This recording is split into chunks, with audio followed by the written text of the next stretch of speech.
Welcome to my channel Study with Parvada. இன்னைக்கு நம்ம CBSE Max Class 10 Chapter 9 Some Applications of Trigonometryல ஒரு sum பார்க்க போகிறோம். Question படிச்சுக்கலாம். The angle of elevation of the top of a hill at the foot of a tower is 60 degrees. அதாவது ஒரு tower இருக்குது, ஒரு ஹில் இருக்குது.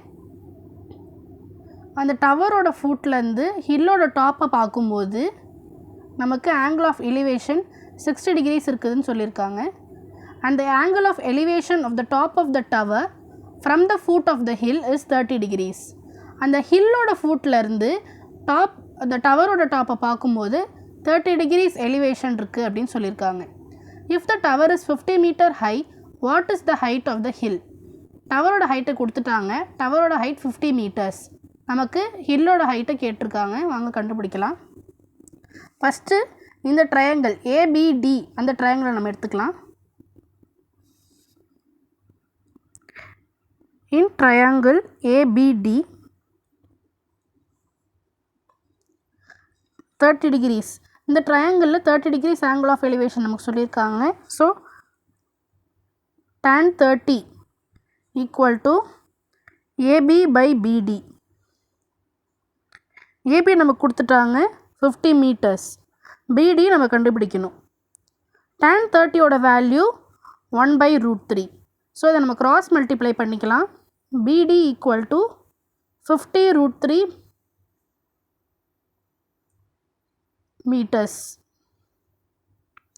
ஓகே, இப்போ நம்ம டவருக்கும் ஹில்லுக்கும் இருக்கிற டிஸ்டன்ஸ் கண்டுபிடிச்சிட்டோம். நெக்ஸ்ட்டு இப்போ இந்த ட்ரையாங்கிள் எடுத்துக்கலாம். Triangle BCD. In triangle BCD tan 60, ஏன்னா இதில் angle of elevation 60 degrees. tan 60 is equal to CD by BD. tan 60ஓட வேல்யூ நமக்கு தெரியும் root 3. ஓகே, CD நமக்கு தெரியாது, நம்ம தான் கண்டுபிடிக்க போகிறோம். BD நம்ம ஏற்கனவே கண்டுபிடிச்சிட்டோம் 50 root 3. இங்கே by 1 இருக்குது. இதை நம்ம cross multiply பண்ணிக்கலாம்.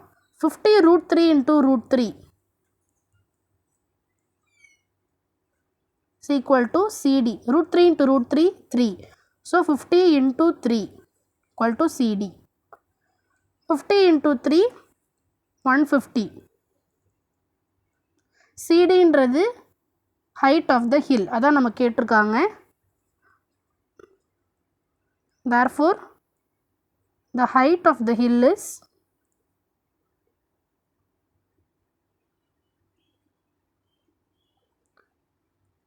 150 meters. இதான் அதுக்கான ஆன்சர். தேங்க்யூ ஃபார் வாட்சிங். மறக்காமல் லைக் பண்ணுங்கள், ஷேர் பண்ணுங்கள், சப்ஸ்கிரைப் பண்ணுங்கள் அண்ட் கமெண்ட் பண்ணுங்கள்.